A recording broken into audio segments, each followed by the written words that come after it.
The Los Angeles Dodgers are a juggernaut, dare I say super team, and one that has the capability of winning the World Series any given year. They have the talent, they have the money, they have a smart front office, and that all factors into why they've been so good for almost the last decade. With that all being said, I can't help but look at this Dodgers team and see that they've been a failure.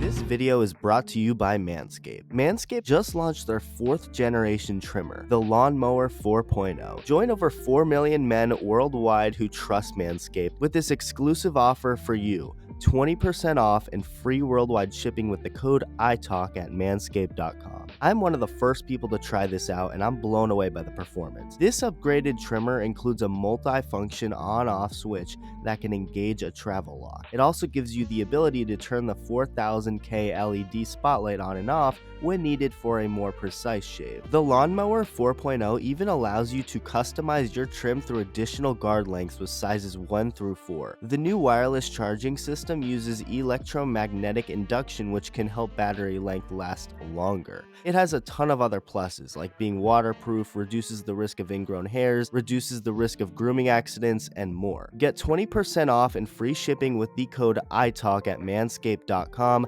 That's 20% off with free shipping at manscaped.com and use code ITALK. Unlock your confidence and always use the right tools for the job with Manscaped. Your balls will thank you.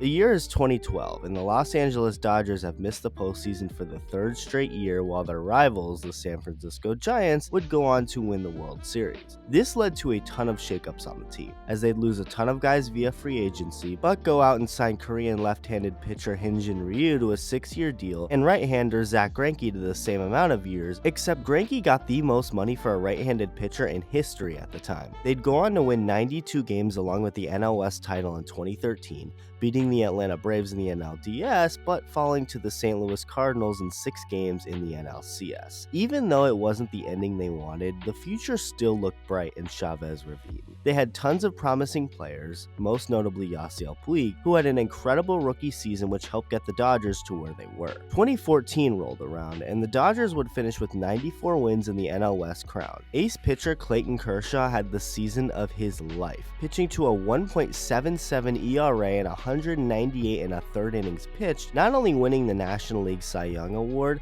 but taking home the MVP trophy. Despite all of the talent and having home field advantage in the NLDS, the St. Louis Cardinals would end their season for the 2nd straight year, with Kershaw giving up a 3-run homer late in Game 4 to Matt Adams. 2015 was the same story as the last, as they'd win 92 games in the NL West, only to be first-round exits yet again. Zack Greinke was the man that season, arguably having an even better one than Kershaw did the year prior, yet somehow did not win Cy Young. The pitching overall was solid, Kershaw was Kershaw, the offense got it done, and they won 92 games for a reason, but having home field advantage for the NLDS didn't matter again, with the Mets beating Greinke in Game 5 at Dodger Stadium to move on. 2016 had a pretty big shakeup, with the Dodgers moving on from Don Mattingly and hiring Dave Roberts as their new manager. They'd go on to win the division for the 4th straight year, winning 91 games and taking down the 95-win Washington Nationals, but missed out on the promised land yet again, this time losing to the Chicago Cubs in 6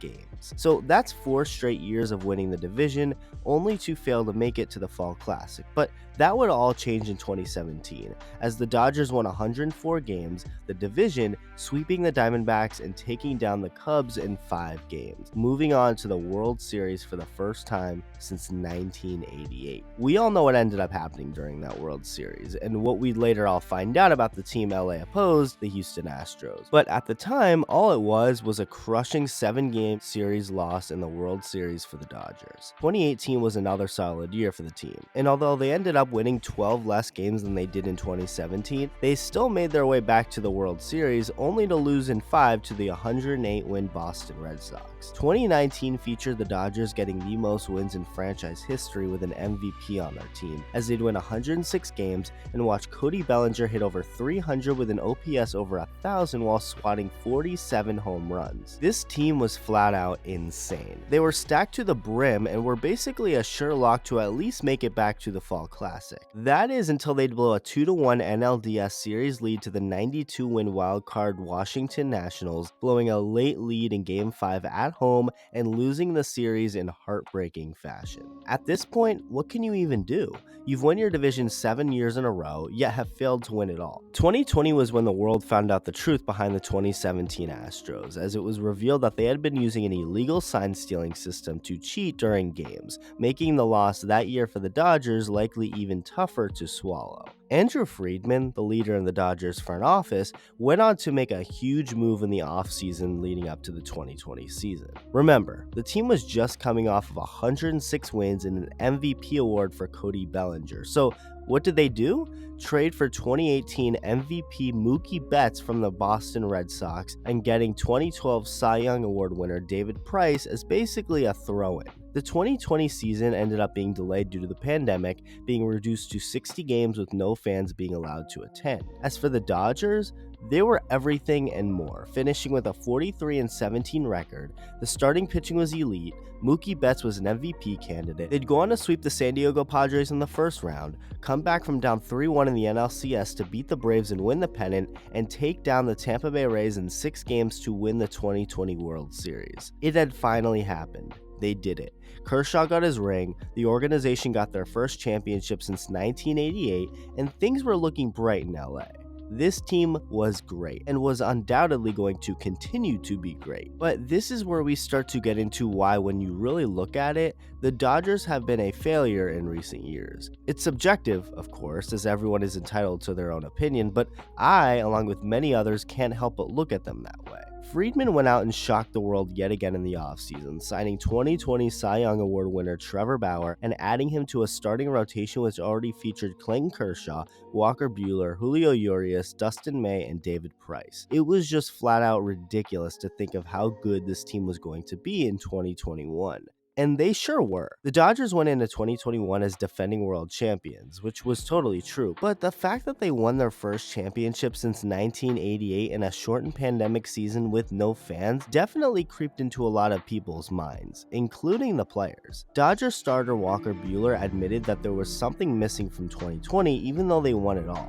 The fact that they missed out on a parade and to be able to celebrate with their fans. There is nothing wrong with the Dodgers winning the World Series in 2020. I mean, what are they supposed to do? Not try because it's not your typical year? They were by far the best team in baseball and deserved every bit of that championship. But at the same time, is it necessarily as legit as every other World Series winner in history? Baseball went back to normal in 2021. The usual 162 games, fans allowed in, same playoff format as always, etc. The only thing that stayed the same was the automatic runner on second rule in extra innings. The Dodgers continued right where they left off.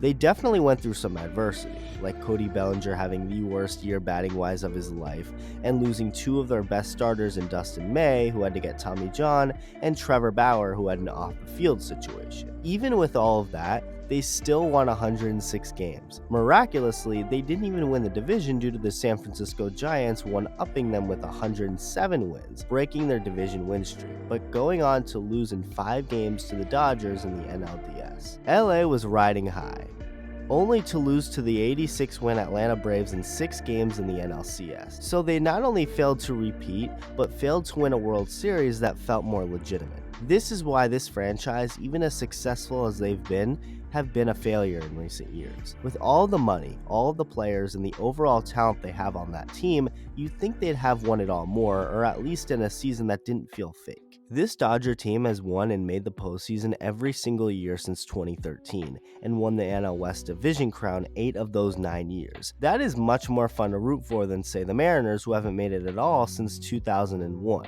Obviously, but the point is how the Dodgers just don't really have an excuse for not winning the World Series more, with their only one in recent years not feeling as real. If you're a Dodgers fan watching this, please don't hate me. The championship in 2020 was well earned, but I don't see how anyone, especially Dodger fans, can look at their championship the same way as any other, when they won it in a 60-game regular season with no fans allowed and clinched it in front of under 12,000 fans in Arlington, Texas. There was no champagne party, no parade, nothing. And after failing to capitalize on the 106 wins in 2021, the pressure is still on in LA. Let me know how you view the Dodgers as a franchise, and thank you for watching.